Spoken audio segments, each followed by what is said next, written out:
In just 3 days, the city of Edo was reduced to ashes, and over 100,000 lives were lost. Records from that time state. Great Edo became a desert, corpses piled high like mountains, and the stench spread for dozens of miles. However, this unprecedented catastrophe was more than just a fire.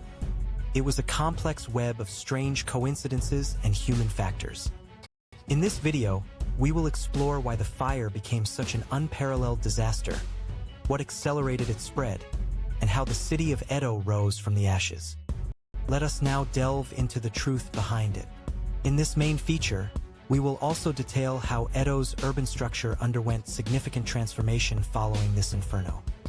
On January 18, 1657, the third year of Meireki, a great catastrophe that would later be known as the Great Fire of Meireki began. It first broke out at Hanmyoji Temple in Hongo Murayama, now Bunkyo Ward. This was the initial source of the fire. However, on that day, strong northwest seasonal winds raged across Edo, and the flames spread rapidly. At that time, Edo was densely packed with wooden houses and narrow streets, a structure where once a fire started, its spread was inevitable. Compounding the crisis was the limited firefighting capacity. Dragon water pumps and firefighting reservoirs were insufficient, making initial containment nearly impossible. The flames that erupted from Hongo swept south towards Achinamizu, advancing through Kanda, Nyanbashi, and Kyobashi. The following day, on the 19th, a second fire broke out from the edge of the aqueduct moat in Kajimachi. These two fire sources advanced, engulfing the heart of Edo in a pincer movement.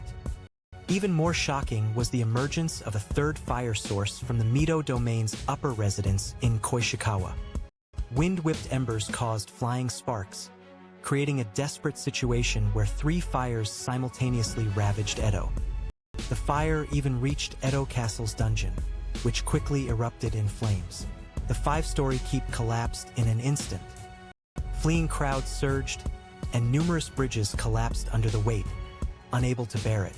Nyanbashi, in particular, became a scene of hell. The Sumida River also overflowed with people who had lost their escape routes, and many lives were lost to the waters. Amidst the raging inferno, people struggled with hunger and thirst, unable to obtain food or water. The area burned in this great fire accounted for approximately 60 to 70% of Edo's urban district. It was truly devastating damage. And this fire acquired the peculiar name, Furisode Fire. Legend has it that its cause was a Furisode kimono belonging to a young girl, which was being memorialized at Hanmyoji Temple. The girl had died young while wearing the Furisode, and it was said her keepsake caused fires each time it changed owners. Eventually, the Furisode was brought to Hanmyoji Temple for a memorial service, but during the ceremony, strong winds blew embers, and the temple caught fire. While this is a legend, it likely reflects how people at the time perceived something cursed about this devastating fire. However, the true reason for such an immense catastrophe lay in Edo's urban design and the shogunate's response at the time. Edo had rapidly developed as a castle town, but its urban planning was insufficient in terms of fire prevention. Warrior residences, in particular, occupied vast areas, while commoner districts were densely packed. There was little space to prevent the spread of fire.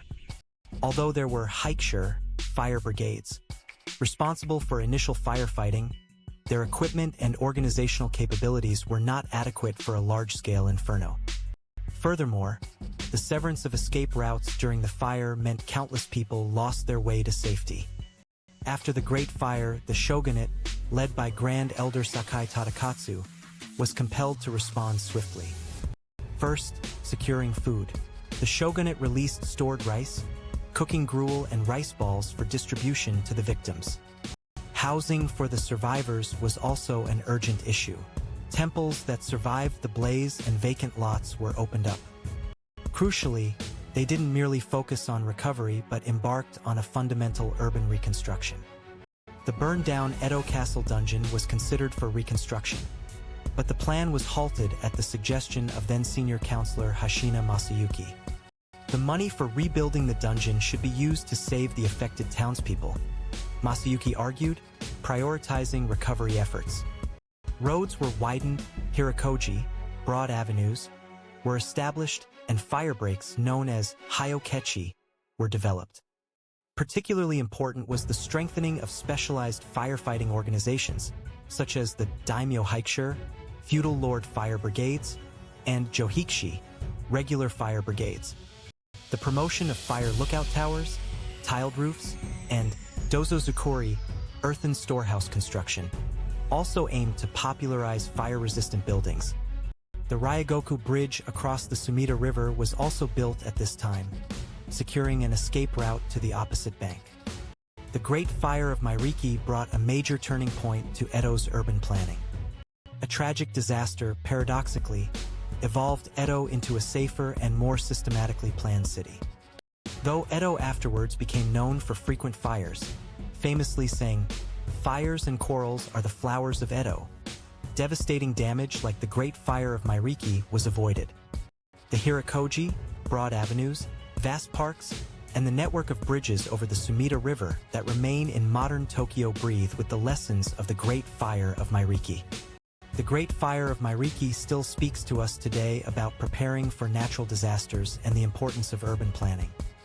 Why did the fire become such an unprecedented disaster? It lay in the dense wooden construction, strong winds, and an immature fire prevention system. What accelerated the fire's spread?